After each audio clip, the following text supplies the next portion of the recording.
What's up, guys? Welcome to Slop's Locks Thunderdome edition, the greatest sports betting show in the history of sports betting shows. Everybody knows that. If you've never seen this show before, do yourself a favor. Hit that subscribe button right now.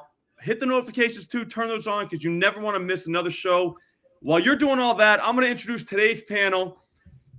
Lucy Birch is not here today. She couldn't make it, but what we did was we went and got two of probably the hottest NBA cappers in the game right now. From what the people on Twitter say, I didn't say that, not my words. The first one from Action Network. You've seen him here before. My guy, Prop Bomb. How you doing, bro? Doing good. I haven't been here since week 2.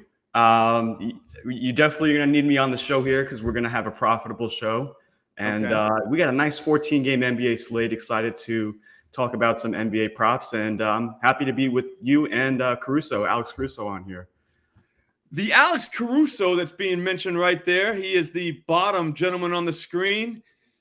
He's on Twitter. He is, what I call him is Mr. Joel Embiid under, but now he might be Mr. Giannis under after last night, even though he did, what did you do, 5-1 last night, Alex? But I still remember the Giannis under. What's up, man? How you doing, bro? I'm doing great. I mean, like Prop Bomb said, it's one of the biggest NBA slates of the year. That means there's value. That means there's good plays. And when those all combine together, that means profit. So I cannot wait for today. Nice. All right, so before we get started, real quick, I just want to know how you guys approach a 14-game NBA slate. Do you look for a shit game or do you look for the big games? We'll go with you, Alex. Oh, yeah, go ahead, Alex. Yeah, I think for me, I mean, I always just try to go to the first and try to write down maybe 20 or 25 props that right off the bat catch the eye test for me. And then after that, it's kind of taking those 20 plays or so and trying to whittle them down to 5 or 6 that I really like for a slate. I think there's always value to be had, but more importantly, trying to look for games that are going to be close and then take props that catch the eye test and then work my way down from there. Okay, so you don't purposely just go look for the best player on the slate, hit his under, and then hit Twitter. Not always. Sometimes you have to, obviously, but it doesn't always work out as Giannis and Joel Embiid have taught me. But same thing, Alex. I just kind of go through every single game at a time, try not to overcomplicate it. If there's like so many options to choose from. And I'm always like, these days, I'm always like, what's the best under I could find? I'm always looking at unders now. And Jesus Christ. I've kind of you guys are too young to be betting unders. That's an old man's game. No, it's actually I mean, it's winning me money. So what can you do? I hear you. I like money too. But no, Prop Bomb, are you still going with the find the rando guy that's gonna play tonight and take his points over? Are you still doing that? Remember COVID? Oh, we'll save that for the last week before the playoffs start. Okay. No, I love that time of year. I call that March. Basically, that's all March for me. But yeah, no, you can do it anytime. You just gotta wait for injuries, which is tougher nowadays than it was back in the COVID days when we met. All right, so I'm not gonna hold us up any longer. I think it's time for the people to get some moves. So Alex, what we do here is each person goes one snake draft. So you're going to end up going twice since you're going third. I'm going to go first, Prop Bomb second, then you, and then we'll come back around and we'll do snake drafts the rest of the way. All right, so all this NBA talk has got me thinking one thing. NFL. All right, so I'm going to go Justin Jefferson over 97.5 receiving yards plus 125 at ESPN Bet. This is an obvious must-win situation for the Minnesota Vikings. If they win this game, then they have a shot at the playoffs. If they don't, then they're going on vacation. The thing is, they need help to get in. But the teams that they need help from don't play until later. So that means they will be playing this entire game like they have to win. You know what that means, Jordan? Force feed your best player. For the Vikings, that's Justin Jefferson. I know 97.5 receiving yards is a lot, but we're talking Justin Jefferson here. He's played 9 games this season. He's gone over this number in 4 of them. Now, remember, there was one game where he got hurt and another one where he came back from that injury where he clearly wasn't himself. And then there was another game where he played an entire half with Jaron Hall trying to throw passes. That's 3 games that don't even count. The other 2, he went 84 plus in both of them. Now, he's getting the line Sunday. They're good, don't get me wrong, but they're going to score their points. I think they are not going to rest people. They obviously can't cover him because the last 2 times they played him, he went 141 and 223. If you want to get loose, go 120 plus for plus 225 at DraftKings. Every time he's gone over 100 yards this season, he's gone 140 plus. It's fine. What do you got to say to that, man? I mean, you say yesterday on Twitter, you go, "Oh, I have 3 NBA props. I can't wait to show." I don't think I said NBA. I don't think I said NBA. I also said I might go NBA, which I can't do it. It's NFL season, guys. But guess what? You can, and it's your turn. Let's see. No, I like the Jefferson prop. So yeah, we'll go in the NBA landscape here. We'll do Bam Adebayo, the Miami Heat player, to go under 10.5 rebounds. It's minus 125 at FanDuel right now, and he's going up against the Phoenix Suns, and most importantly, Jusuf Nurkic. Jusuf Nurkic is one of the most he's a center, and he loves to set screens and do pick and point of action attacks. So a lot of the times what he'll do is he'll set a screen where the arc is, and then the center will likely switch onto the defender and away from the basket, which will lead to fewer rebound chances. Don't look at this. Don't look at the game log here for Bam. He's obviously gone over this in like 5 over his last 6 games, but it's always about the matchup here. And then I kind of look at the past centers and how they do rebound-wise versus the Phoenix Suns. You got Nikola Jokic, 5 rebounds against the Suns. Domantas Sabonis, 11 rebounds, but that's below his average. Alperen Sengun, 5 rebounds, below his average. Ivica Zubac, 3 rebounds, below his average. So I think it's a common trend here. And, you know, the Suns here, they allow the 3rd fewest rebounds versus centers. So I like under for Mr. Bam Adebayo, especially if Kevin Love can get in there and steal some rebounds. Nice work. Nice work. I actually hate unders, so I won't be playing that. I'd rather lose than bet on under, but that's just me. But if you do like money, that does sound pretty legit. I'm more impressed that you can say all those guys' names correctly because I had to practice that. I try all the time. I always mess it up. I come up with nicknames. That way I don't sound like a moron, but whatever. Alex, what's up, dude? You're up. Debut pick. Do not mess this up, bro. I'm not going to. I mean, I think how about we stick with the Heat? If we're going Bam Adebayo, I think you should be pairing that in the same game with someone like Tyler Hero over 27.5 points and assists. High usage guards destroy the Suns. There have been 16 guards this year with at least 28% usage and 30-plus minutes. 14 out of 16 went over this line, with the only misses being Jordan Poole and Scoot Henderson, who I think are a lot worse than Tyler Hero is. He's seen that level of usage in 7 of his last 8 games. He should see it tonight with Jimmy Butler out, Caleb Martin doubtful. I got full confidence in Tyler Hero tonight. I think this is a spot where he is going to dominate should he see the usage as everyone else has against the Suns. I like that one. I like that one a lot. You know who really likes that? Prop Bomb. He's the biggest Heat homer on Twitter, like maybe even on the planet. What do you think about that one, Prop Bomb? I like it. Yeah, he's definitely stepped up, Tyler Hero, especially without Jimmy Butler. He's had a couple of games in the past where he just can't hit a shot, but the volume has always been there for him. And I mean, only thing I worry about is that if Bradley Beal or you got Josh Okogie, one of these like on-ball defenders on Hero, but if they can keep this game competitive, I think this should go over. I like it. Nice. Alex, Prop Bomb worries too much. I think Hero gets that in points alone. I like that one so much, dude. Go again. I think that if we're going to go again, how about we stick with the points? We go with Jalen Duran. I mean, holy moly, have the Golden State Warriors got absolutely dominated by centers. Each of the last 8 starting centers have gone for at least 12 points against them. That includes centers like Goga Bitadze, Derek Lively, Daniel Gafford, Al Horford. Like everyone, even really bad centers, are hitting this line against them. The Warriors have a complete lack of size. They're coming on a back-to-back after a demoralizing game with Nikola Jokic last night. I think Jalen Duran is going to continue that streak, especially because he has at least 12 points every single game since November 30th. So I'm taking 13.5 at minus 120 on both DraftKings and on ESPN Bet. I think that he is going to continue eating, especially against a team that doesn't have a lot of size. All right. Holy shit, you just gave us a price. I love it, Alex. I love prices on picks. They're my favorite. I want to ask you this. You went points with that one. Do you like to stay in the points game, or do you like to go with the any assist and rebounds where you can really get bent over by the stat people? I definitely am usually a points, rebounds, assist guy. I like to take all the stats, but generally centers against the Warriors have not rebounded as well as their normal numbers have been kind of over that span. And really, like in the paint with the points where they've been dominating. I want to take Durant rebounds because he can go for 20 plus. It feels like almost any game, but I think points is probably the safer bet for this one. Interesting. Okay. What about you, Prop Bomb?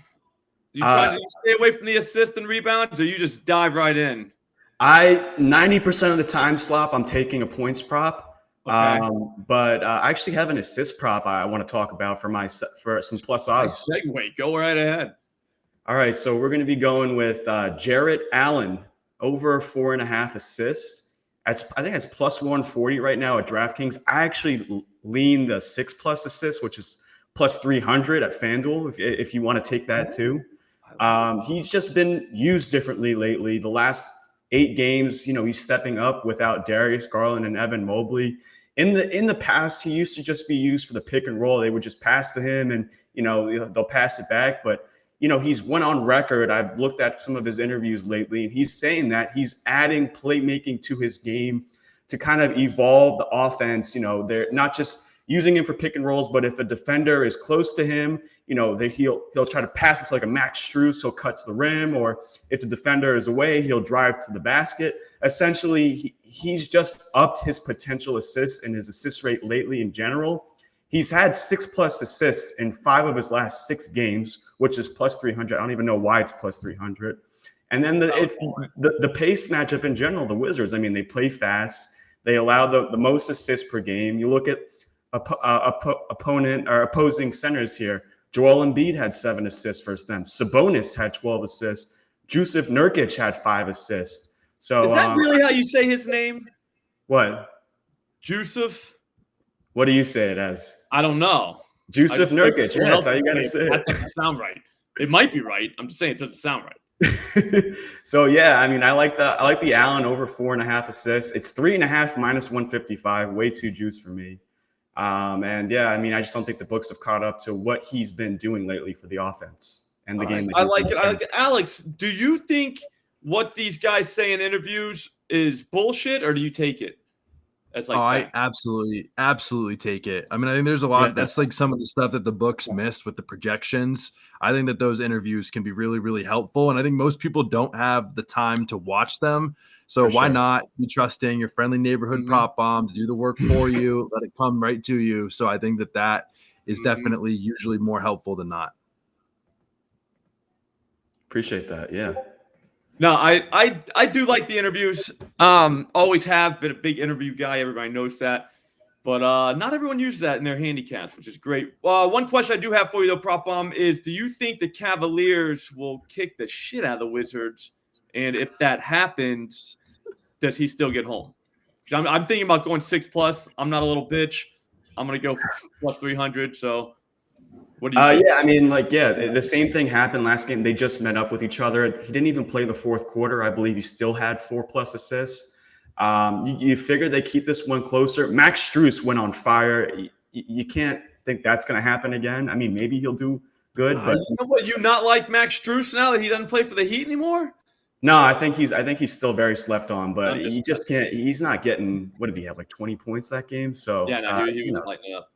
You keep that game closer. And, Daniel Gafford maybe puts a little bit more effort in defending him. And, he'll pass it to Donovan Mitchell or, an Okoro for 3. So as many ways of it to happen. Catching strays, Alex. Jesus. Seriously.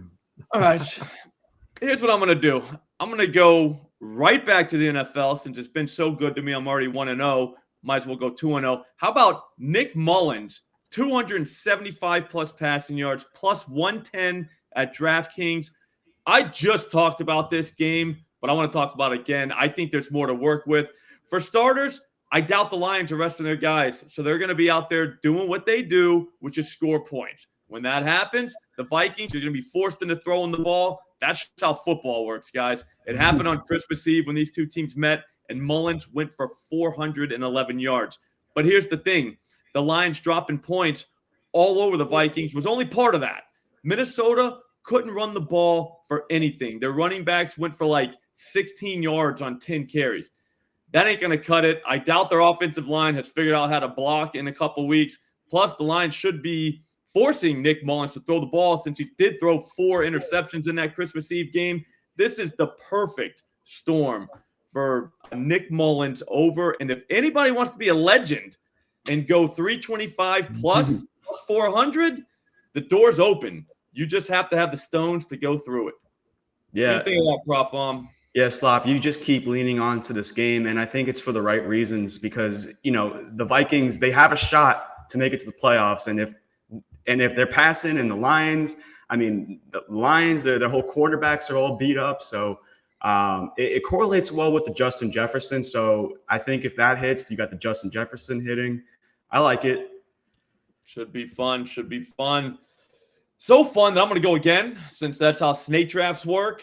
And I'm going to go with my guy, Tyrod Taylor, 225 plus passing yards, plus 155 at DraftKings. This is my favorite bet of the weekend. I have no idea why the books continue to disrespect this guy, but it needs to stop. I mean, the idea that the standard number is 201.5 is sickening. Like, I thought that was a first half line. Like, how is it 201.5? What did he ever do to anybody? He just threw for 319 yards last week, all right? He had another game this season where he went 279.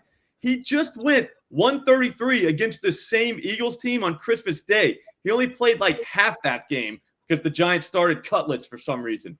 I get that he hasn't practiced all week because he had a back injury, but I don't think that's going to play in here. He's a vet. He does not have to practice, all right? If it's that bad, he won't even play, so the bet's going to get voided anyway.